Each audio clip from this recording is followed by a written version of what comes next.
दोस्तों, भारत का चंद्रयान-3 दहाड़ मारता हुआ चांद की ओर बढ़ रहा है। चंद्रयान-3 के इस दहाड़ से नासा और चीन भी घबराए हुए हैं। अभी चंद्रयान-3 ने चांद की ऐसी भयानक तस्वीरें वहां से भेजी है जिसके अंदर बहुत ही अजीब चीजें नजर आई हैं, जिसे देखने के बाद वैज्ञानिक भी हैरान हो चुके हैं। तस्वीर के बारे में पूरी जानकारी के लिए इस वीडियो को अंत तक जरूर देखें। चंद्रयान जब से चंद्रमा की कक्षा में गया है, तब से लगातार वहां से रहस्यमयी खुलासे कर रहा है। सबसे पहले तो चांद के ऑर्बिट में पहुंचने के बाद उसने वहां से पहला मैसेज भेजा कि मैं चंद्रयान-3 हूं और मैं चांद की कक्षा में पहुंच गया हूं और मुझे चांद का गुरुत्वाकर्षण महसूस हो रहा है। यह मैसेज इसरो के हेडक्वार्टर में बैठे वैज्ञानिकों के चेहरे पर खुशी ला रही। लेकिन चंद्रयान-3 ने अभी नई ताजा तस्वीरें भेजकर पूरी दुनिया में हड़कंप मचा दिया है। चांद की दुनिया वीरान पड़ी थी। उसके अंदर आखिर चंद्रयान-3 को क्या नजर आया? चंद्रयान-3 को चांद के नजदीक जाने में जो मुश्किल पड़ाव सामने थे, उन सभी को बड़ी आसानी से पार कर लिया है। अब आपके दिमाग में यह सवाल आ रहा होगा कि आखिर उन तस्वीरों में ऐसा क्या नजर आया और अभी चांद के कितना नजदीक पहुंच गया है। यह सब आज के इस वीडियो में हम आपको बताएंगे। तो चांद पर जाने की यह वैज्ञानिकों की ओढ़ अभी से शुरू नहीं हुई है, बल्कि जब से अमेरिका ने चांद पर इंसान को उतारा था, उस समय भी रशिया से अमेरिका की होड़ लग गई थी। लेकिन आज तक जितने भी मिशन चांद पर किए गए थे, उनमें से किसी भी मिशन ने चांद के दक्षिण वाले इलाके में जाने के बारे में सोचा भी नहीं था। लेकिन इसरो के चंद्रयान-3 मिशन ने चांद पर उतरने से पहले ही दुनिया के वैज्ञानिकों को हैरान करना शुरू कर दिया है। यानी दुनिया के वैज्ञानिक तो यह देख रहे थे कि चंद्रयान चांद पर उतरकर जानकारी भेजेगा, लेकिन भारत के इस मुसाफिर ने तो उतरने से पहले कमाल कर दिया। अभी हाल फिलहाल की ताजा अपडेट के बारे में बात करें तो इसरो ने जानकारी देते हुए बताया है कि चंद्रयान-3 चांद के बहुत ज्यादा नजदीक चला गया है। अभी चांद के तीसरे राउंड में चंद्रयान-3 चक्कर लगा रहा है, जहां पर इसकी चांद से सबसे नजदीकी दूरी 174 किलोमीटर है और सबसे दूर की दूरी 1437 किलोमीटर है। मतलब अब वह दिन दूर नहीं जब चंद्रयान-3 चांद को अपनी मुट्ठी में कर लेगा। 14 तारीख तक तो यह इसी कक्षा में चक्कर लगाता रहेगा, लेकिन 14 अगस्त के दिन में दोपहर 11:30 से 12 बजे के बीच अगली कक्षा में प्रवेश कर जाएगा। लेकिन जैसे जैसे चंद्रयान-3 चांद के नजदीक आता जा रहा है, वैसे वैसे वैज्ञानिकों की धड़कनें बढ़ रही हैं, क्योंकि इस मिशन का सबसे मुश्किल पड़ाव ही चांद की जमीन पर सही सलामत उतरना है। उसके बाद सभी लोग 16 अगस्त के दिन की राह देख रहे हैं। यह दिन हम सब के लिए बहुत ज्यादा स्पेशल होने वाला है। इस दिन चंद्रयान अपने मकसद के आखिरी पड़ाव पर पहुंच चुका होगा। दरअसल यही वो दिन होगा जब इसका प्रोपल्शन मॉड्यूल विक्रम लैंडर से अलग हो जाएगा। अब आपके दिमाग में सवाल आ रहा होगा कि आखिर वैज्ञानिक इस काम को कैसे अंजाम देंगे। दरअसल ये काम वैज्ञानिक बड़ी ही चतुराई से करने वाले हैं। इन दोनों को आपस में जोड़ने वाले जो हुक लगे होते हैं, उसको वैज्ञानिक खोल देंगे, जिसके बाद पिछले हिस्से की रफ्तार धीरे धीरे कम हो जाएगी और आगे के इस हिस्से की रफ्तार स्थिर रखी जाएगी, ताकि आगे वाला हिस्सा अपनी कक्षा में आगे बढ़ जाए और पिछले वाला बिना किसी नुकसान के अलग हो जाए। इसके बाद चंद्रयान-3 के दोनों ही सिलेंडर और प्रोपल्शन मॉड्यूल चांद की 100 × 100 किलोमीटर की कक्षा में अलग अलग राउंड काटते हुए लैंडर चंद्रमा की सतह पर उतरने के लिए आगे बढ़ेगा। यहाँ से आगे का सफर इसके लिए बहुत ज्यादा मुश्किल होने वाला है। आगे की जानकारी देने से पहले आपको बता दें कि आखिर अब चंद्रयान-3 ने क्या खुशखबरी भेजी है। दरअसल चांद के जिस गड्ढों की बात दुनिया भर के वैज्ञानिक कर रहे थे, उन गड्ढों को असल में चंद्रयान-3 ने बता दिया है।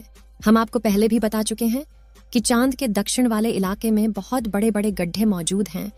उनमें से कुछ का आकार तो कई किलोमीटर में फैला हुआ है। ऐसे गड्ढों को देखकर कोई भी स्पेस एजेंसी वहां पर अंतरिक्ष यान को उतारने से पहले कई बार सोचते हैं। इन्हीं डरावने गड्ढों की तस्वीरें चंद्रयान-3 ने दुनिया के सामने भेजी हैं। इस तस्वीर को देखकर इसरो के वैज्ञानिकों की आंखें खुशी से भर गईं, जब चंद्रयान-3 के अंदर लगे हुए हाई रेजोल्यूशन कैमरे ने चांद की खूबसूरत तस्वीरें कैप्चर की। फोटो के अलावा चंद्रयान ने वहां का लंबा वीडियो भी बनाया, जिसे आप इस समय अपनी स्क्रीन पर देख सकते हैं, और इसे देखकर हर एक भारतीय नागरिक का सीना गर्व से चौड़ा हो चुका है। दोस्तों, हमारे इसरो के वैज्ञानिकों ने पहले ही हर चीज की गणना कर ली थी और अब उसी के प्लान अकॉर्डिंग चंद्रयान-3 आगे बढ़ रहा है। आगे के प्लान की बात करें तो वैज्ञानिक अब धीरे धीरे उसके ऑर्बिट को छोटा करते जाएंगे और उस हिसाब से चंद्रयान चांद के नजदीक चला जाएगा। लेकिन इसका जो चांद पर नीचे उतरने का प्रोसेस शुरू होगा वह उस समय होगा जब चंद्रयान चांद से 36 किलोमीटर पर रहेगा और वहां से चंद्रयान 3 दक्षिणी ध्रुव में मौजूद अपनी लोकेशन को देखेगा। दोस्तों, यहाँ इसरो के वैज्ञानिकों ने अपना तेज दिमाग का इस्तेमाल करके अपने यान को सीधा लैंडिंग के लिए नहीं भेजा है, बल्कि वह धीरे धीरे ऑर्बिट बदलकर चंद्रमा की तरफ अपने कदम आगे बढ़ा रहा है। उसके पीछे की वजह यह है कि जिन देशों ने भी चांद पर सीधे लैंडिंग करने की कोशिश की वो सभी अंतरिक्ष यान क्रैश हुए हैं। लेकिन इसरो की सूझबूझ से हमारा मिशन सफलता के कदम छूने के लिए तेजी से आगे बढ़ रहा है और उम्मीद है इस बार हमारा लैंडर सफलतापूर्वक चांद की सतह पर सॉफ्ट लैंडिंग कर जाएगा।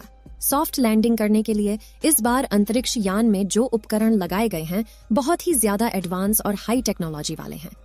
चंद्रयान 3 को हर परिस्थिति में सटीक जानकारी देने वाले लेजर डॉपलर नाम का उपकरण इसके अंदर लगा हुआ है। इसका काम उतरते वक्त चांद की जमीन पर लेजर फेंकना है ताकि दूर से पता चल जाए कि जहां पर लैंडर को उतरना है और वहां पर कोई बड़ा गड्ढा तो नहीं है। इसके अलावा ये और 2 दिशाओं में भी लेजर भेजेगा ताकि पता चल सके आगे पीछे साइड में कोई ऐसी चीज है जिससे चंद्रयान टकरा सकता है। उसके अलावा इसके अंदर एक और उपकरण लगा हुआ है, LBC कैमरा। इसका काम लैंडर के उतरते समय जमीन के नीचे की तस्वीर लेना है। फिलहाल अभी तेजी से चांद के नजदीक आता जा रहा है और उसकी चांद से दूरी भी बहुत ही कम बची है। ये चांद की सतह पर लैंड करने से पहले टोटल 5 ऑर्बिट से होकर गुजरेगा। इस प्रक्रिया के दौरान इसकी स्पीड भी धीरे धीरे कम होती रहेगी। चांद की कक्षा में पहुंचने का सिलसिला 6 अगस्त से शुरू हुआ था। उस दिन रात 11 बजे के आसपास इसके ऑर्बिट में बदलाव करके वैज्ञानिकों ने इसे चांद की अगली कक्षा में डाल दिया और फिर इसके 3 दिन बाद यानी 9 अगस्त को दोपहर 2 बजे करीब 4 से 5 हजार किलोमीटर की हाइट पर पहुंचा। हमारा चंद्रयान 14 अगस्त दोपहर 12 बजे के आसपास चौथे ऑन ऑर्बिटर पहुंचेगा और उसमें चांद और इसके बीच की दूरी सिर्फ 20,000 किलोमीटर रह जाएगी। 16 अगस्त की सुबह 8:30 बजे के आसपास 5वें और अंतिम कक्षा में एंटर करेगा और उस समय ये 100 किलोमीटर की ऊंचाई पर चांद का गोलाकार चक्कर लगा रहा होगा। 16 अगस्त का दिन इसरो के वैज्ञानिकों के लिए बहुत ही खास होने वाला है। साथ ही मिशन का भी एक महत्वपूर्ण पड़ाव है क्योंकि यही वह दिन है जब चंद्रयान 3 का प्रोपल्शन मॉड्यूल इसके लैंडर से अलग हो जाएगा। इसके बाद 18 और 19 अगस्त का दिन भी इसके लिए खास है क्योंकि उस दिन चंद्रयान के डी ऑर्बिटिंग की प्रक्रिया की जाएगी। आसान भाषा में कहें तो जो 100 किलोमीटर का डिस्टेंस होगा उसे भी धीरे धीरे राउंड के जरिए कम किया जाएगा। इसके बाद चंद्रयान की असली कहानी शुरू होगी जिसका वैज्ञानिक पिछले 42 दिनों से इंतजार कर रहे थे। 23 अगस्त को शाम 5:47 पर हमारा लैंडर चांद की सतह पर अपने कदम रखेगा और वह हर भारतीय के लिए गर्व का क्षण होगा। मगर दोस्तों, अभी चंद्रयान का चांद के स्तर पर पहुंचने का सफर लंबा है और यह समय चंद्रयान 3 के लिए इतना नाजुक है कि इसके ऊपर हर वक्त मुसीबत मंडराते रहेगी और कदम कदम पर अलग अलग तरह के चैलेंज का सामना करना होगा। इसके बारे में खुद इसरो का भी कहना है कि अब असल खतरों का खेल शुरू हो चुका है। इस मिशन के सफल होने की दुआएं आप कमेंट बॉक्स में करते रहें। चलिए दोस्तों, इस वीडियो को यहीं पर खत्म करते हैं। इस वीडियो को एक लाइक जरूर करें और अपने मित्रों तक इस वीडियो को शेयर करें ताकि उन्हें भी जानकारी मिल सके और अपने भरोसेमंद चैनल को सब्सक्राइब जरूर करें और बेल आइकन को ऑल पर सिलेक्ट करना बिल्कुल ना भूलें। मिलते हैं किसी और नॉलेजेबल वीडियो के साथ। वीडियो को अंत तक देखने के लिए धन्यवाद।